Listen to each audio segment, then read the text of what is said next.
Thanks, Diana. Wow, that was beautiful. We bid you welcome. We do not ask what you believe or expect you to think a certain way, but only that you try to live a kindly, helpful life with the dignity proper to a human being. Welcome all who believe that religion is wider than any sect and deeper than any set of opinions. Welcome all who might find in our friendship strength and encouragement for daily living.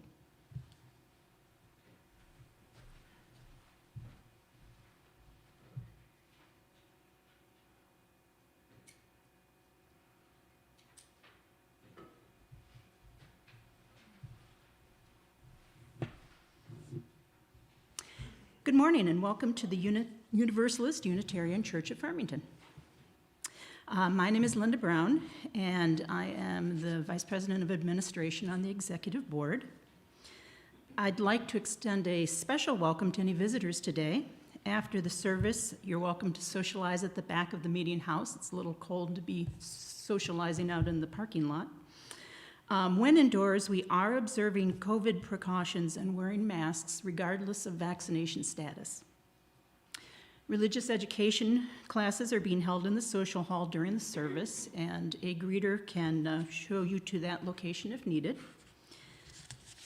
And due to COVID precautions, we ask that you have a joy or sorrow to share later in the service, that you'd fill out a blue card and give it to a greeter, or you can text me with the joy and sorrow. My number is in the order of service at the top, and just include your name in your text in case I don't recognize your number, which I probably won't. As we begin our service, we remember that our UU principles begin with our pledge to affirm and promote the inherent dignity and worth of all people. We are a welcoming congregation. We welcome into our community people of all races, sexual orientations, gender identities, and belief systems. And if you would please join me in affirming our mission, which is in your order of service. We seek answers everywhere, include everyone, and live with compassion. I have a couple of announcements. Well, actually just one, sorry. The Chalice Circle discussion group will be meeting tomorrow evening at 6:30 here at UUCF. We will be discussing truth. There is not much truth being told in the world. There never was. For more information, contact Barb Eglinton or George Rourke, and they hope to see you there.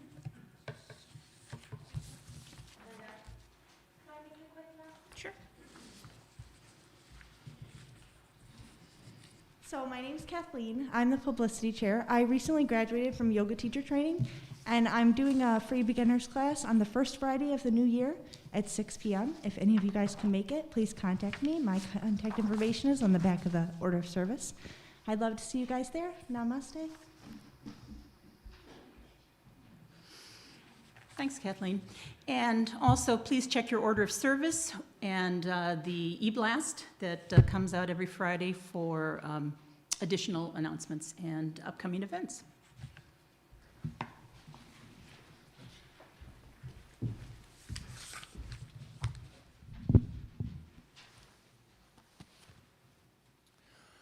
I'd like to share a story about our first hymn this morning.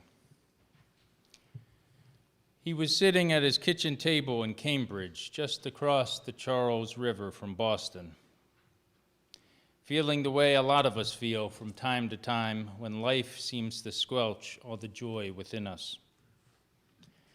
And because it was Christmas morning, 1864, Henry Wadsworth Longfellow found himself sinking into an even darker mood. The Civil War was raging. He was still mourning his wife's tragic death 3 years earlier. And he knew what it was to be the parent of a soldier in harm's way. Now, word had come that his son Charles, a lieutenant in the Army of the Potomac, had been severely wounded in battle. So the great poet reached for his pen. I heard the bells on Christmas Day, their old familiar carols play, and wild and sweet the words repeat of peace on earth to all goodwill. But the lines were coming from his head, not his heart. His beloved wife Fanny had been sitting by a window on a sweltering June day in 1861, melting a bar of sealing wax, when a slight breeze caused the scalding drop to fall upon her dress, engulfing her in flames. Hearing her screams, Longfellow raced to her side, attempting to smother the fire with a small rug, burning his own face, hands, and arms so severely he was unable to attend her funeral. He was still grief-stricken that Christmas morning, 1864, 3.5 years later. Grief, someone once suggested, is love that has nowhere to go. Such everlasting love would consume Longfellow, perhaps making him more susceptible to a feeling of hopelessness as he pondered the world around him, the way a lot of us feel these days when confronted by a daily barrage of greed, hatred, and toxic politics. So Longfellow continued to write, and in despair I bowed my head. There is no peace on earth, I said, for hate is strong and mocks the song of peace on earth to all goodwill. Have you ever felt that way? Do you feel that way this Christmas season? It's a heavy-hearted feeling no brightly wrapped gift can erase. His son Charles, recovering from a bullet wound that damaged his spine a year earlier, was still slowly on the mend, and it would be another 4 months before Lee surrendered to Grant at the courthouse in Appomattox, bringing America's war with itself to an end. Optimism was elusive. These were the thoughts running through the troubled mind of the gifted writer who gave us Evangeline, the Song of Hiawatha, and the Midnight Ride of Paul Revere. But Longfellow was a Unitarian, his younger brother Samuel Longfellow, a Unitarian minister. Longfellow knew that if faith doesn't work in the worst of times, it doesn't work at all. Believing in the story of an angel who announced the birth of hope to shepherds watching their flocks in a field by night, he reached the conclusion that transformed his poem into the much-loved carol it's been for the past 157 years. Then pealed the bells more loud and deep. God is not dead, nor doth he sleep. The wrong shall fail, the right prevail, with peace on earth to all goodwill. May it ever be so. I invite you to rise in body or in spirit and join in singing I Heard the Bells on Christmas Day. Diana's going to play it through once fully, and then we'll sing all the verses together. It's printed on the back of your order of service.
The season we find ourselves in is a time of joy and merriment, and in recent years it's also been a time of culture wars. I just saw the other day a billboard that said, "Put the Christ back in Christmas," or "Keep the Christ in Christmas." There's other ones, "Remember the reason for the season." I think a couple years ago there was a big deal about Starbucks cups were not piously religious enough or something. I didn't really pay attention. It was so ridiculous. All these lines have a certain framing. It presupposes that there was a time in years past of great Christmas piety where everybody celebrated it and said Merry Christmas instead of Happy Holidays. It reminds me of fascism, kind of. It's like this imagined past that never really existed, but yet you fight and kill people to make it happen. I want to talk a little about what the American tradition of Christmas is really like, because I think it might surprise you. And a lot of it comes from this book, The Battle for Christmas by Stephen Nissenbaum. He's an academic historian. If you're really interested, you can read it. It's not easy reading. I mean, it's a kind of lot of footnotes and primary sources, but it's good information. It might surprise you that from 1659 to 1681, the celebration of Christmas was actually outlawed in the city of Boston, Massachusetts. After the American Revolution, English customs fell out of favor, including Christmas. In fact, December 25th, 1789, the first Christmas under America's new Constitution, Congress was in session. Christmas wasn't declared a federal holiday until June of 1870. One of the greatest Puritan preachers of the Great Awakening was Cotton Mather, and he railed against Christmas. He called it a pagan holiday and non-biblical. Puritans heaped contempt on Christmas. They called it Fool's Tide and suppressed any attempts to celebrate it for several religiously grounded reasons. First, they said no holy days except the Sabbath were sanctioned in Scripture. Second, they said the most egregious behaviors were exercised in its celebration. And third, they said December 25th was ahistorical.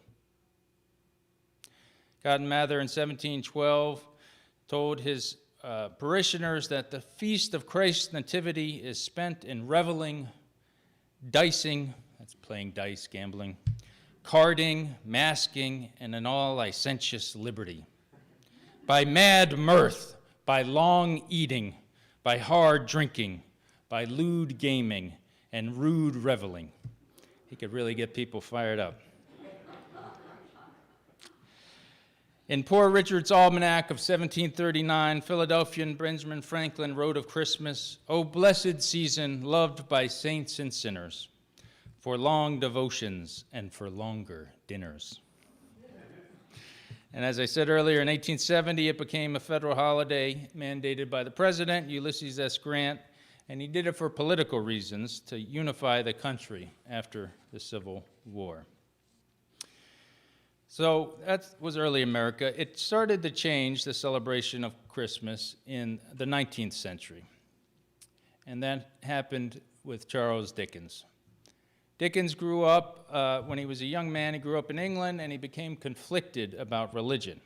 He grew up in the Church of England as an Anglican, and he was concerned about practicing what was preached. By the age of 30, he felt he had to make a decision as to whether he would accept or reject Christianity. In his short life, he had witnessed so much suffering, so much cruelty, so many people rejecting the opportunity to extend warmth and compassion to others. He was disturbed by the number of people he heard who professed to be Christians, but in practice were totally dismissive of the teachings of Jesus. He was already a very successful author when he traveled to Massachusetts in 1842.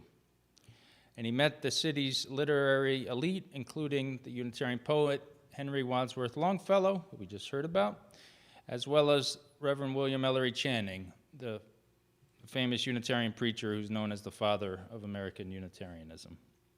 Channing so impressed Dickens that when he returned to England, he joined an English Unitarian chapel in London. Dickens, when he discovered Unitarianism, he wrote, "It was a religion which had sympathy for men of every creed and ventures to pass judgment on none, who would do something for human improvement if and when it could, and would always practice charity and toleration." He became a Unitarian because he saw in Unitarianism an attempt to live the real Christian message. The very next year, when he returned from America after meeting Channing and Longfellow, 1843, he published the novella, which was to become his most celebrated work. This novella remains the most widely read aloud book today, A Christmas Carol.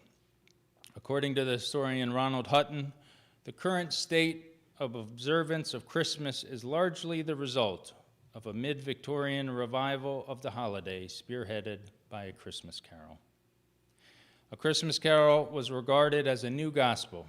Critics noted that the book was, in their experience, unique, and that it actually made readers behave better. There are no traditional Christian figures in it because Dickens did not believe in them. But A Christmas Carol is a story of a Christmas conversion. Dickens did believe that we are all haunted by ghosts of our better and worse selves. And in this story, he lets the ghosts provide the vehicle by which one man would be redeemed to his better self. Dickens, during his lifetime, received hundreds of letters from complete strangers, writing all manner of stories about their homes and hearths and how A Christmas Carol is read aloud there and kept on a very little shelf by itself. It's been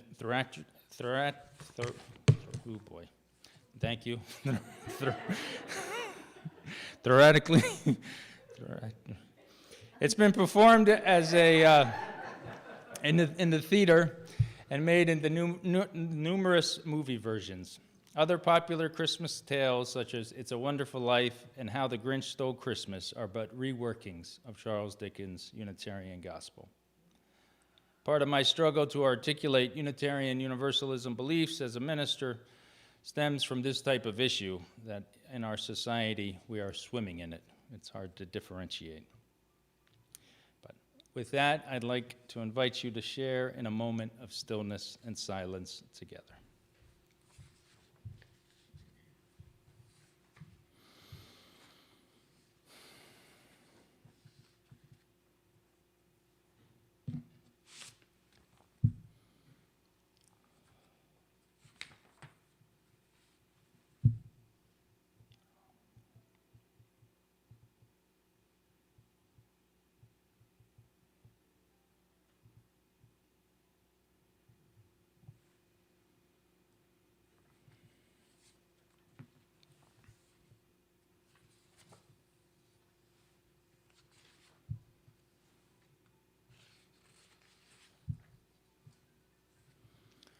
May it ever be so. Amen.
It's been said there's 4 stages of life seen through the eyes of Christmas time. First stage of life is you believe in Santa Claus. Second stage of life is you don't believe in Santa Claus. The third stage of life is you are Santa Claus. And the fourth stage of life is you look like Santa Claus. I'd like to invite Linda to come back up to lead us in joys and sorrows, joys and concerns.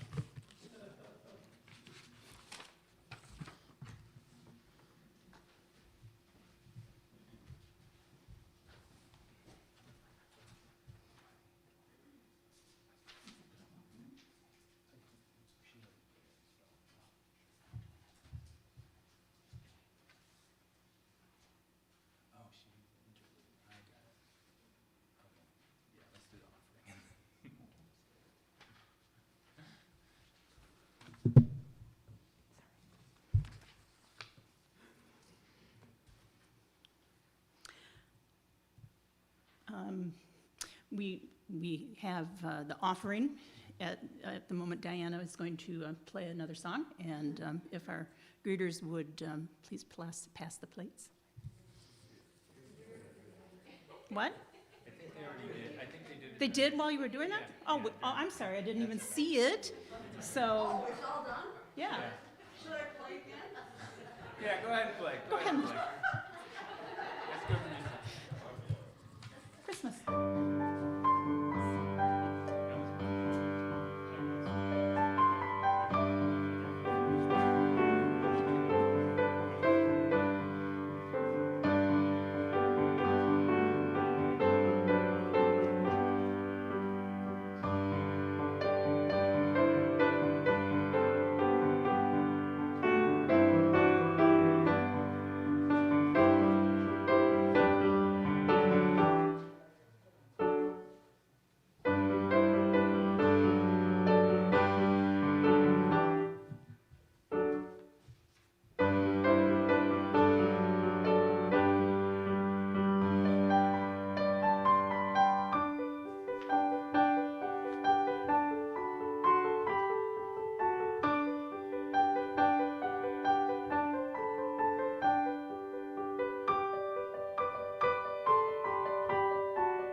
Okay, now I'm back on track.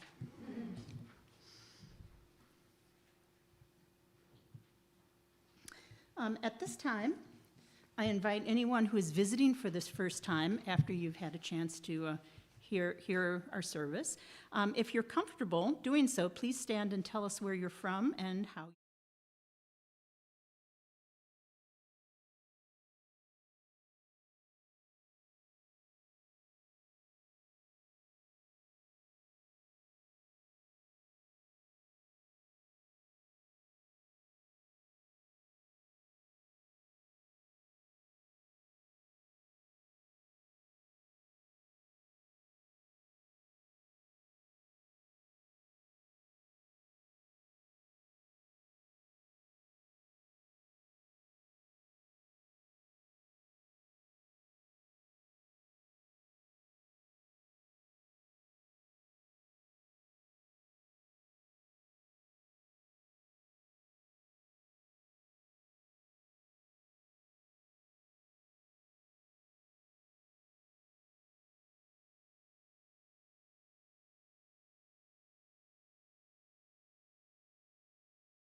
love and loss, joy and sorrow.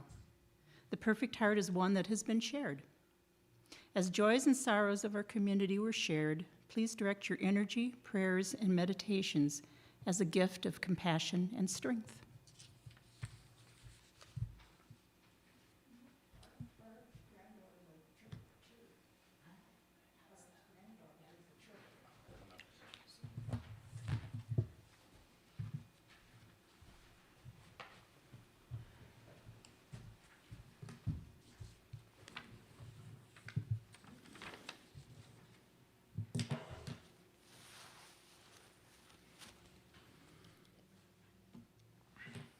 I'd like to introduce our closing hymn, It Came Upon a Midnight Clear.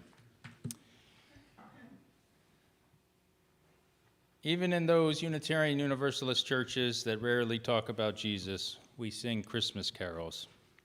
Maybe this shouldn't be surprising. Their popularity in America began about the time that a Unitarian minister, the Reverend Edmund Hamilton Sears, wrote, It Came Upon the Midnight Clear in 1849.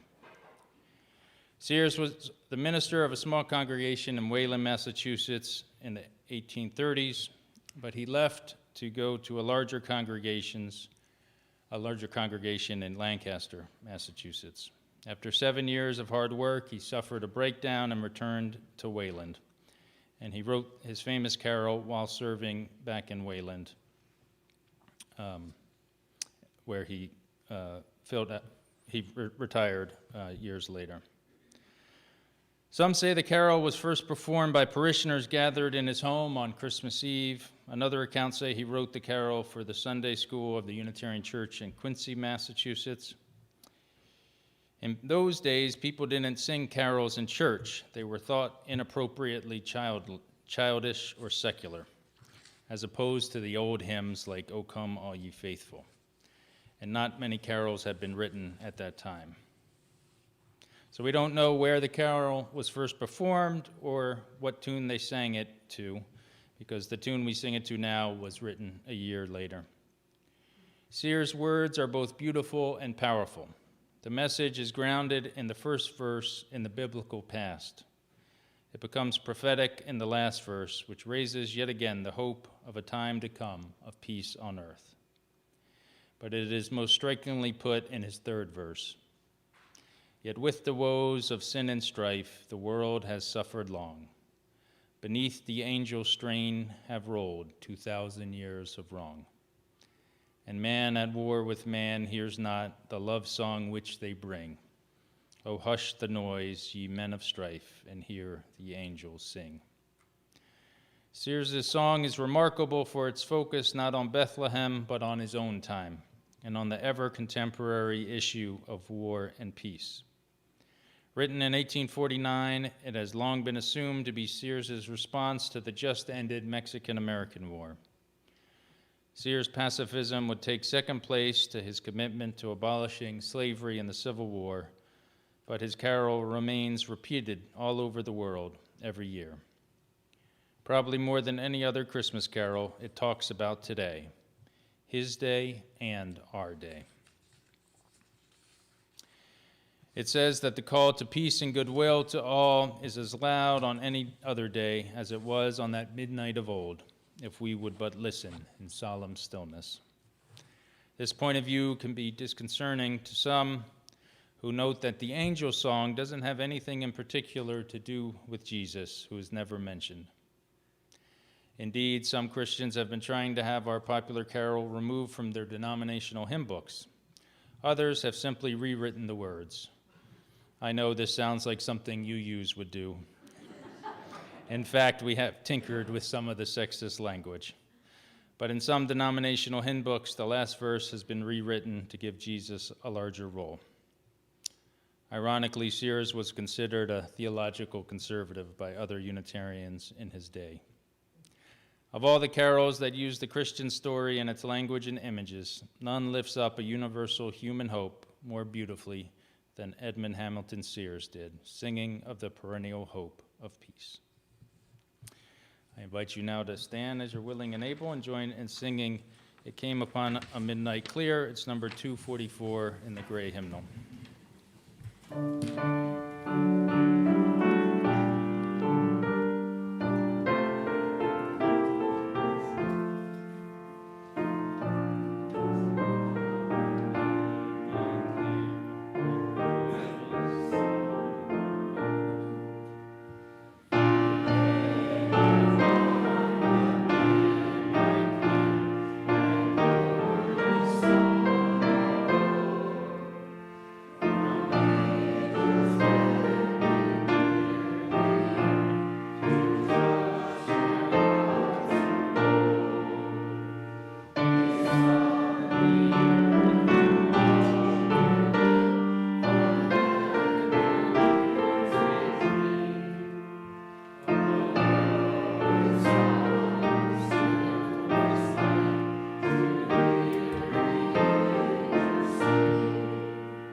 just like to share some gratitudes as we end.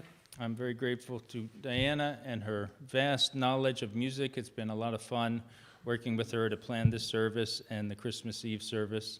And it's just incredible how much she knows. And if the tune isn't right to the song, she just whips up a new one. And I mean, it's like, I can't believe what she can do.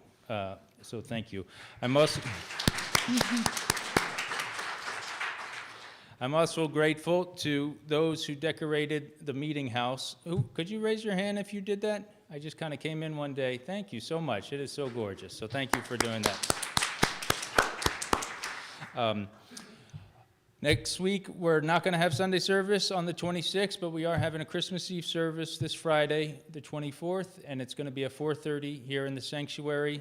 We're going to have a lot of music. Diana's sister is going to be here singing, and we'll be singing, she'll be singing. There'll be a lot of singing. I'm going to share some stories and Christmas readings, so it'll be light, and we're going to end with singing Silent Night together and holding candles when it just as dusk comes. So hopefully it'll be a wonderful service.